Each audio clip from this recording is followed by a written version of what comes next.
Hello everybody, welcome to Obscurities and Miniatures. Today we have a couple of Corvus Belli Infinity releases from two totally different factions. Over here we have the Pneumarch of the Hegemony from the Combined Army, who is looking quite dapper and, I don't know, megalomaniacal as he's standing there, observing the world burn in front of him, I guess. And then the Hortlag Janissaries from Hakaslam, who usually I don't really go in for because that's my brother's bag, but this dude just looks kind of cool and tactical. So why not, Anyway, let's pop them open. Or attempt to. Oh, come on, seriously? There we go. Alright. I like to save these in the sad hope that someday I might be able to paint them to a similar level. That never happens. Alright, how many pieces we are looking at. And I know you guys tend to hear me moan and groan about the fiddliness of human infinity models, but I gotta say, this is pretty decent. Not too bad. We have only 3 parts. I'm not attaching individual fingers or antennae or anything like that. Basically, the leg is just going to slot into the body like so, and his other arm is going to have to be removed with a million pieces of flash on there, and he's good to go. So definitely a cool little action hero type model. We'll set him aside as we attempt to open the Pneumarch. The Pneumarch. Same size base, same size foam.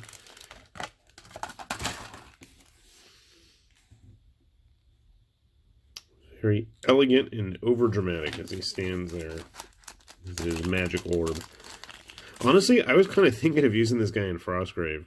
He just seems like he'd be a cool mage of some sort. Ended up lost on the wrong planet somehow and now is going to extract his vengeance. And I'm assuming this is I don't know, I was going to say a shoulder pad or something?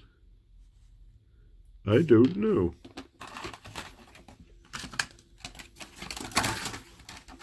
It is a shoulder pad, okay. At least this guy looks fairly simple to paint.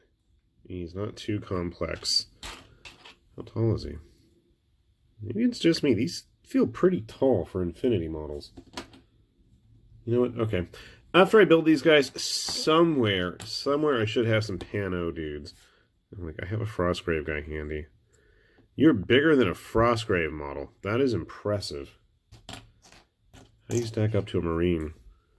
Not as tall, but he's a Primaris, so cut him some slack. I'm just picking up pieces here. Come on, there we go. Okay. How big are you? Ooh, that would be interesting. That would be interesting. Okay.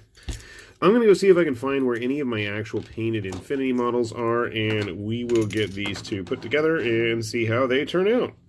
If I can figure out whose parts are whose now. So our Pneumarch has been put together, as well as our Hakaslam buddy here. And I still got to say, he really strikes me as a fun-looking model, and I'm totally going to be using him in something like Zona Alpha or something. Once we get him painted, which is a very vague, questionable concept at this point, considering the backlog I've got going on.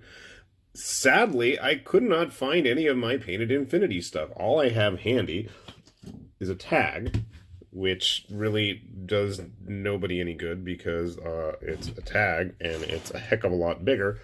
But I figured at the very least I could try to grab a couple more models just to give you guys a good indication of how big these guys are. So, if you're going to play something like Rogue Stars or some kind of skirmish game where you're fighting with aliens and Xenos and whatnot, the Pneumarch definitely is going to be able to fit that evil alien mastermind role quite easily.